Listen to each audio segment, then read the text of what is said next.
sebenarnya siapa sih yang benar-benar mau peduli dengan alam ini? Mungkin bisa dihitung, Pak.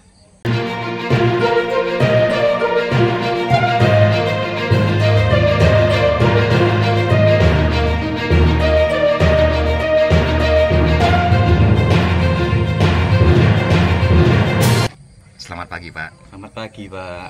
Bagaimana kabarnya, Pak? Baik, baik. Wah, hari ini Bapak kelihatannya nih, kalau zaman dulu nih sutradara film atau seniman lukis tuh pakai topi kayak gini nih, Pak.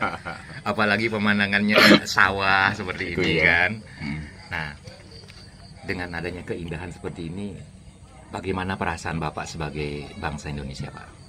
Wah, gini, Pak. Saya itu melihat alam di Indonesia itu, saya kebetulan kan sering jalan-jalan di daerah-daerah pegunungan ya, terutama yang ini bagus, Pak, ini yang Pegunungan Menoreh.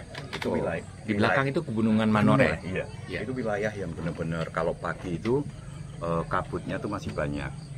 Nah, kita tuh kadang-kadang lupa ya, Pak, punya seperti yang disebutkan tadi bahwa alam kita tuh begitu indah. Terus orang Jawa bilang tuh yang nguri-nguri untuk alam kita tuh sebenarnya siapa sih? Misalnya saya terjun sendiri di lapangan di wilayah Pegunungan Menoreh itu. Saya pribadi ada acara seperti sosial, pelepasan burung, penanaman tanaman bibit ya, buah-buahan. Saya berpikir gini, Pak, apa sih yang bisa selama ini kita sebagai orang tua ya, orang tua, yang bisa kita perbuat untuk bumi ini? Ya, saya bukan orang kaya, tapi bagaimana saya bisa memberikan alam ini? Ya, satu-satunya saya pelepasan burung, penanaman buah. Kemarin sama TVRI di acara Sobodeso, saya sebagai narasumbernya untuk sebagai pelestari alam, gitu, Pak. Jadi Bapak ingin mengembalikan kepada alam, itu intinya, Pak, ya? Betul, Setelah betul. sebagai manusia, katanya menurut para ahli pakar bilang manusia udah mengambil terlalu banyak gitu. Betul, betul. Apakah itu motivasinya, Pak? Salah satunya seperti itu. Tapi cobalah Bapak lihat, sebenarnya siapa sih yang benar-benar mau peduli dengan alam ini? Mungkin bisa dihitung, Pak. Yang lain-lain mungkin hanya ada kepentingan. Kalau saya merasa dari hati saya sendiri, sayang sekali kalau alam kita itu rusak. Jadi bagaimana sekuat saya, semampu saya bisa membantu alam ini supaya akan lebih terjaga, akan lestari, dan kita bisa menikmati seperti ini, Pak. Jadi di desa yang tidak jauh dari Candi Borobudur ini memang masih banyak ada persawahan seperti ini, ada pegunungan seperti di belakang itu ada Gunung Menoreh, mungkin orang bilang Bukit Menoreh begitu ya. Gunung Menoreh ya. Ya, ini memang bisa dibilang memberikan keuntungan tersendiri buat penduduk di sini. Betul. Karena alamnya masih lestari. Tapi di beberapa tempat yang lain, bahkan di Jawa Tengah atau Jogja barangkali sudah ada tempat-tempat yang udah tergerus oleh pembangunan kan gitu, Pak, ya. Betul. Di daerah lain di Indonesia mungkin juga ada negara-negara lain seperti itu. Betul sekali. Bagaimana saran Bapak ini, katakanlah untuk generasi milenial, generasi Z gitu, supaya mereka peduli kepada lingkungan sekitarnya? Pertama gini, Pak, kita kalau hanya bicara penanaman apa-apa tanpa tindakan, kita percuma. Jadi salah satunya saya harus memberikan contoh apa yang sudah saya lakukan. Kalau saya, tanaman yang di sana dibuat seperti ini. Tapi saya kalau bicara begini, ini loh, saya buat ada pelepasan burung, ini loh, saya ada penanaman burung. Ini yang pelepasan burung maksudnya? Iya, pelepasan burung itu akan membuat orang itu, ini benar-benar melakukan. Selama ini hanya cerita.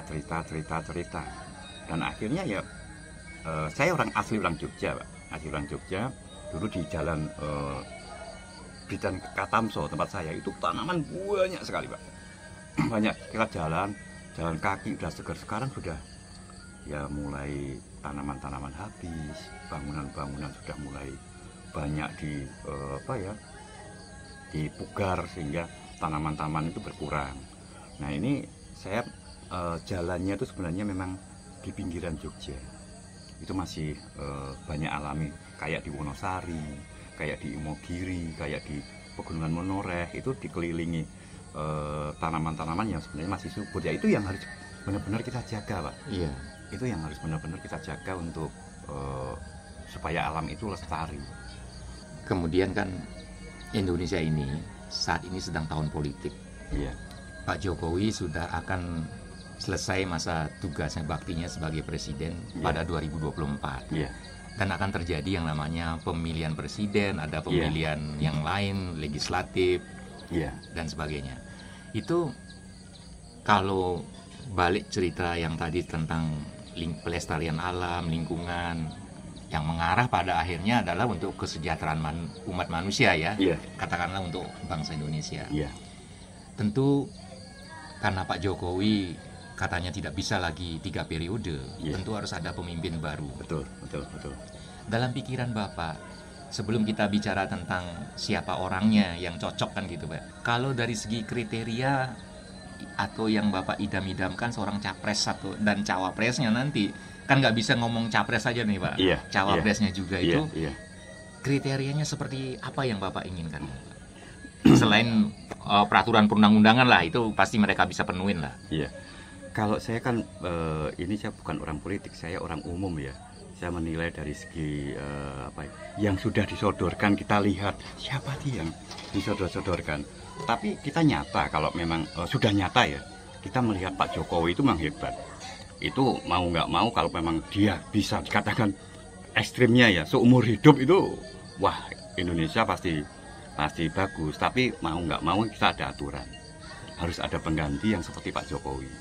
Nah di sini kita orang udah tua ya Pak, kita sudah mainnya itu perasaan, feeling, siapa sih yang cocok untuk menggantikan. Nah dari sekian ini yang saya secara umum saya lebih senang ke Pak Ganjar Pranowo. Pak Ganjar Pranowo itu orangnya kalau saya unggah-ungguhnya ada, sopan santunnya ada.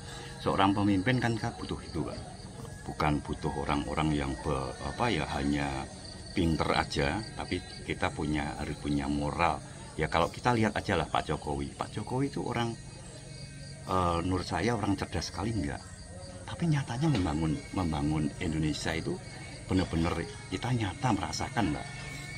Dia itu kalau saya melihat Pak Jokowi memang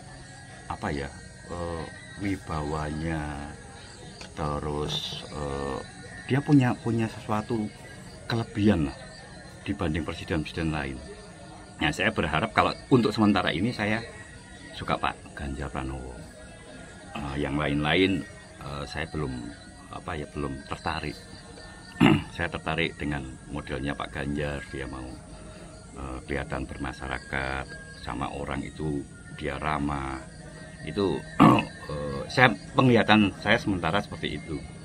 Ya saya berharap besok penggantinya Pak Jokowi itu benar-benar akan bisa meneruskan pembangunan kita itu, Indonesia akan lebih bagus dan bagus. Selain itu ya kita tuh punya Pancasila. Pancasila itu hebat sekali Pak. Saya melihat benar-benar di dunia Pancasila itu istilahnya benar-benar bisa mempersatukan semua etnis, semua agama, semua itu. Kita ingin loh Pak, di Indonesia itu kita rukun. Kita kan Bhinneka Tunggal Ika ya, berbeda-beda tapi bisa satu. Yang kita harapkan itu ya besok itu presidennya itu bisa membuat Pancasila itu benar-benar dilaksanakan sehingga Indonesia itu semakin lama semakin rukun, semakin jangan terkotak-kotak lah Pak. Kita bukan budaya, kita bukan itu, kita harus satu. Jadi memang kita tuh harus bangga punya Pancasila yang bisa menyatukan antara dari Sabang sampai Merauke punya budaya yang beda-beda. Itu dunia itu tidak punya yang sehebat kita loh Pak. Ya memang pendahulu-pendahulu kita itu memang benar-benar dulu itu mau merdeka itu dia benar-benar terpikirkan untuk membuat Pancasila ini. Sehingga harapan saya itu sebagai orang umum, semoga kita bangsa Indonesia ini benar-benar menjadikan satu, yaitu Indonesia, jangan terpecah-pecah. Kita harus menghargai satu dengan yang lain, sesuai dengan pendahulu-pendahulu kita, bahwa Pancasila itu harus kita benar-benar kita uri-uri, kalau orang Jawa bilang itu. Uri-uri itu artinya apa Pak? Uri-uri itu kita jaga, dilanjutkan. Orang Jawa itu nguri-nguri, jadi budaya baik itu harus kita benar-benar kita jaga, kita laksanakan. Jadi bangsa yang besar itu adalah bangsa yang mau menjaga budayanya dan mau mengembangkan budaya itu untuk supaya bangsa ini tetap terjaga, gitu Pak. Demikianlah wawancara saya dengan Bapak Wiwin, seorang warga Yogyakarta. Kita berada di sebuah desa yang indah sekali. Kita masih bisa mendengarkan suara burung di sini ya Pak ya. Betul. Merdu sekali. Benar. Ya. Suasananya juga bagus. Ya, indah sekali. Terima kasih Pak. Terima kasih.